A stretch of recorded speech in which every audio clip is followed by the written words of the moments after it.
Good morning, my lovelies, and happy Sunday. Already know what's about to go down. Whenever you see my bonnet and my apron is about to get cooking up in here. Happy Mother's Sunday to all the amazing mothers out there, including myself. Yes, I'm a mother.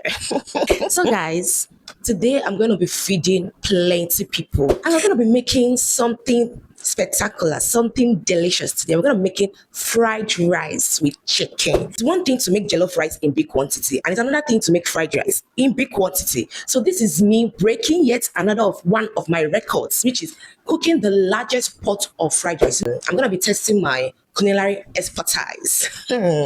I'm about to know if I'm a pro chef or if I'm not. So stay tuned because it's about to get hot. I mean, hot, hot, hot. Let's go. Let's get cooking.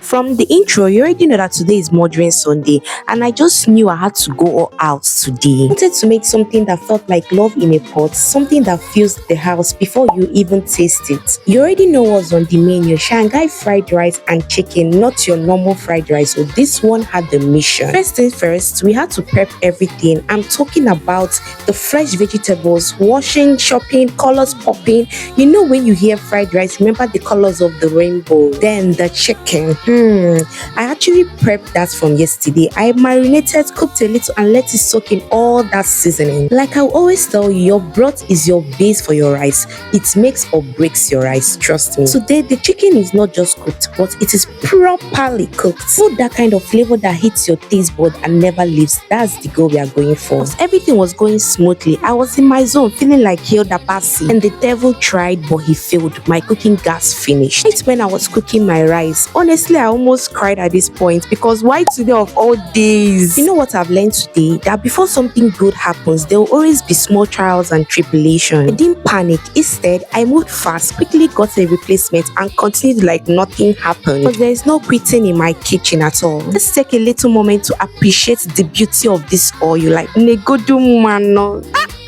Taste and see that the Lord is good. Back to business. You know, when cooking for people you love or cooking with purpose, you don't just stop halfway. Take the bull by its horns. I don't know if it's just me, but I just hate the concept of adding extra curry aside from the curry you add to your broth to your rice. Is it just to me? I honestly laugh when people say fried rice is very hard to make because it's literally the easiest rice for me to make, honestly. Once your chicken is fried to golden brown, you just add everything, your rishi, your veggies, everything, bobo tibo into your pot. And voila, fried rice is done. Simple as ABCD.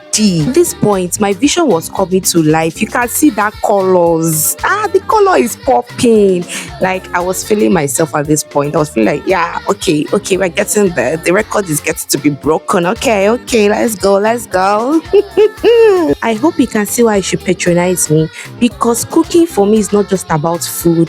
It's about consistency, intention, and showing up no matter what, with the right flavors, right ingredients, right expertise and skills. And this is definitely the energy I bring to every meal I make in my kitchen. See this pot right here? Yes, this is officially the largest pot of fried rice I've ever made in this house.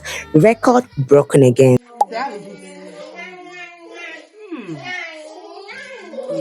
What are you still waiting for? Order your food from me only at Mrs. Comfort Pot, your surest pro, and that's the word, period.